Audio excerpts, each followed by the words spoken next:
President, Excellencies, while asserting our rights, we must also firmly face up to threats. Countering terrorism is a particular priority because it synthesizes bigotry, violence, intolerance, and fear. India has confronted this challenge since independence, having a neighbor that is an epicenter of global terrorism. For decades now, major international terrorist attacks are traced back to that one country. UN's designated lists of terrorists are replete with its nationals. The most recent example of cross-border barbarism was the murder of innocent tourists in Pahelgam in April this year.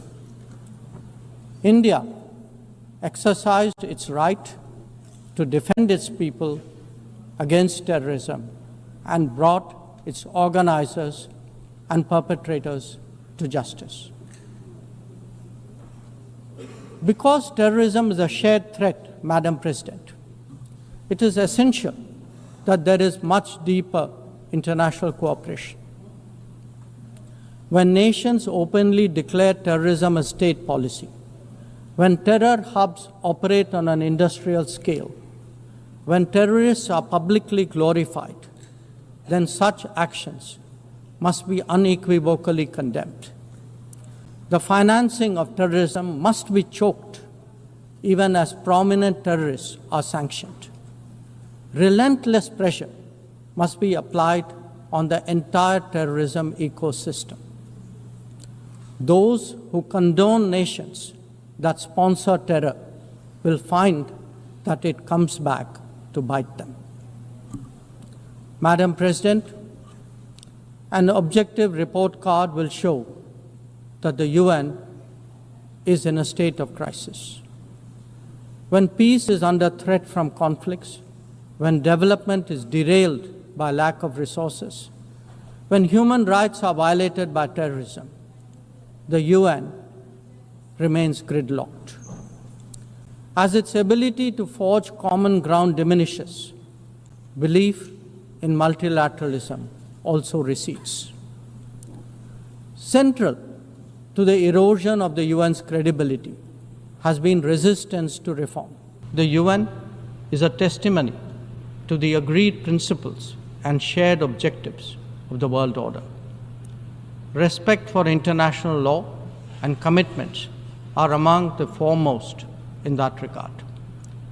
If we are to ensure global security and stability, then it is essential that those who seek to lead set the right example. Nor can we countenance egregious violations of our basic tenets. Terrorism is antithetical of everything that the world stands for. All its forms of and manifestations must be resolutely opposed. The sanctioning of global terrorists by the United Nations should also not be impeded for political reasons. Madam President, many countries get left behind due to circumstances beyond their control. But some make conscious choices with disastrous consequences. A premier example is our neighbor, Pakistan. Unfortunately, their misdeeds affect others as well, especially the neighborhood.